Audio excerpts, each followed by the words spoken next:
Just a quick message from Asahi before the video starts to say not to forget to hit that subscribe button. What up to you? I recently started a new series that came out called Darwin's Game. I would very much like to talk about it because most of my friends and colleagues aren't entirely into the medium, so I have no one to talk to it about.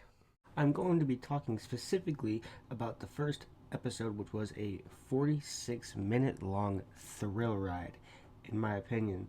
If you haven't watched it, I'm going to be saying a lot that happened from the episode because I need to discuss it with at least the internet. So, this is your warning to click off before you get spoiled. We open up with this character, Hamada, being chased down by an invisible foe and trying to call for help. Eventually, he dies when his own weapon is basically used against him. So we're already off to a pretty rocky start, if I do say so myself. So we're going to hop forward to the next day when people are seeing all these bit-like outlines of people that they think is just like a prank or something. They're not really sure what it is, but it's interesting because it's like, who would do this? What is this? It's like somebody basically took a pickaxe from Minecraft and started whacking away at the freaking pavement. So we get introduced to the main character being Kaname when Kyoto is asking about Hamada's absence when they're talking about who's going to buy a faster motorcycle. Kaname opens this app on his phone called Darwin's Game when a snake comes out of the phone and bites his neck. Nobody else sees this snake or anything, but you notice that his eyes flash a blue for a second. At this point, his phone reads that Kaname has joined the game. So at this point, my interest was already piqued. Obviously, Hamada was playing the game when he was killed, meaning that he lost. Kaname wakes up in the nurse's office, and when he requests to go home, he's asked to fill out a form. However, when he goes to grab the pen from the nurse, he drops it. And when he goes down to pick it up, it's like a pen miraculously appeared in his hand. Later, it shows the nurse picking up the same pen. Now there's two of them.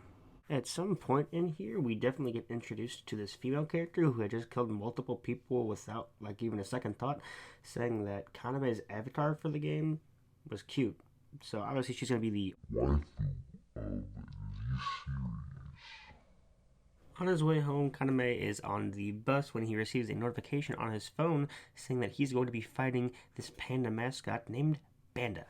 Kaname really doesn't believe it, and it's even like comedic to the point where he said that he's never done anything wrong to this mascot. Like, why would he be coming after him with a knife? And it's hilarious.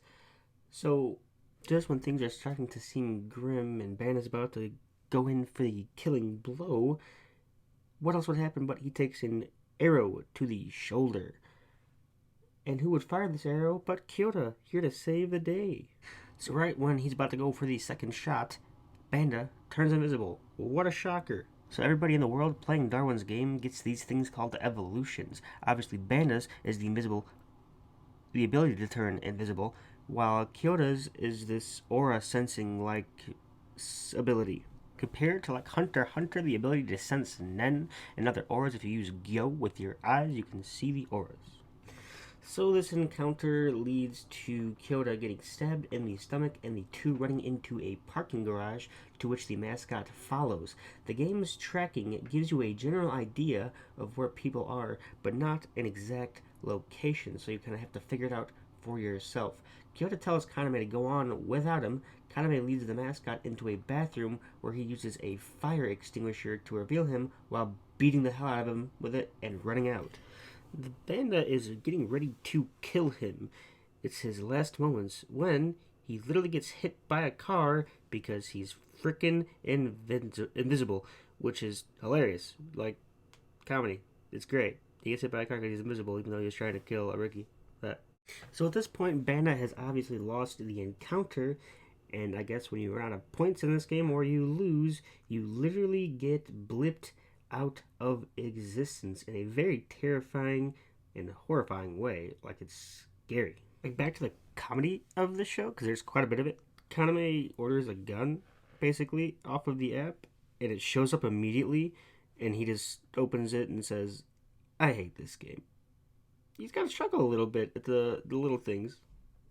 So let's move on to the second part of this episode. We have Shuka, who is the female from earlier that is attractive Yeah, she wants to meet Kaname, and upon doing so, reveals that characters have abilities called sigils, and that Kaname doesn't know his, seems to be very untrustworthy, and she thinks he's lying and wants to fight him.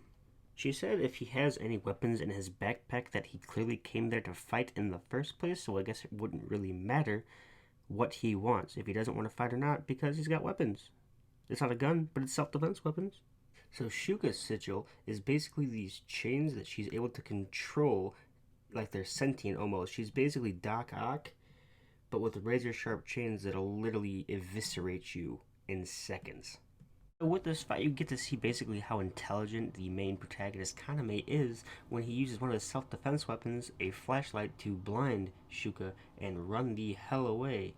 He then kind of thinks to himself as he's running away, like, I'd probably be okay if I had a weapon right now. Why couldn't I just have a weapon? And Shuka's explaining that sigils are as easy as breathing, and what you know it, a gun appears in Kaname's hand. Like, breathing.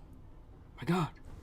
So after the gun appears in his hand, he turns around and pops a shot off at Shuka. And there's a brief moment where it's silent, and Kaname sets basically like a trap for Shuka, which also shows his intelligence, and he's able to get the lights out where his eyes are already adjusted, unlike Shuka's. So he uses this to his advantage as he makes an ascent to Shuka, dodging all of her attacks when he realizes he's got her on the ground with a gun to her face and forces her to surrender. She then says from now on she will obey Kaname, which is nice. I mean, Kaname got in for the second win. So it's then explained that you have a certain amount of points, and when you reach 0, you die.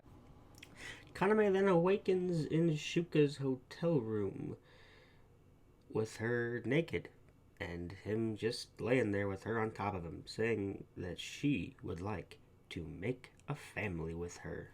All in all, it was a pretty action-packed episode, if I do say so myself. That really opens the show up to a ton of possibilities. I didn't need to apply the 3-episode rule in order to realize the potential of this show. I completely recommend it for a winter 2020 anime among the other shows that have been coming out this year. This is only a review of the first episode, and let me tell you, I've watched all 6, and it gets pretty damn intense, not gonna lie. There's a lot that happens, a lot of new characters introduced besides just Kaname and Shuka, as well as some villains and antagonists that I'm sure are gonna lead to a downfall of the show. I'm very excited for what the possibilities are in the near future for this series. This review and talk about was a little bit late, but I've been very busy catching up on other shows in anticipation for the new seasons to be coming out, as well as editing other videos, which takes me quite a bit of time to do. But other shows I definitely recommend would be this one, Vinland Saga.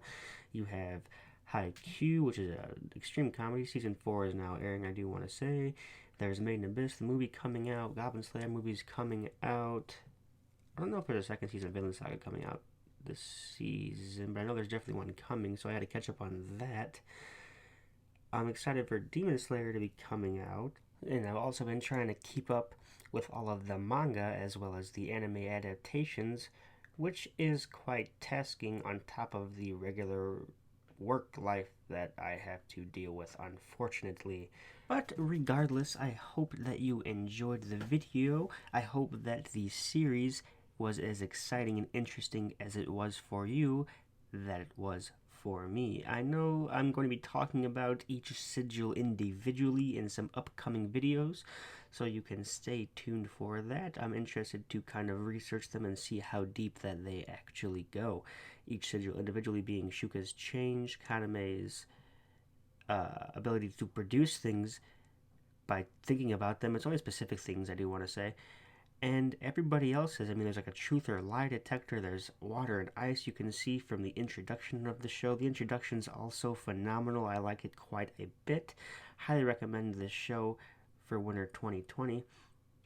But that's all I have for this video today, guys. Thanks for stopping by. If you liked the video, make sure to leave a like down there. If you like the channel and are interested in seeing more from me, make sure to hit that subscribe button and to turn the notification bell to the on position. That's gonna be it for me today, wrapping it up. Crypto Anime. P.S. Don't forget to go follow or watch the Rant Cafe YouTube channel.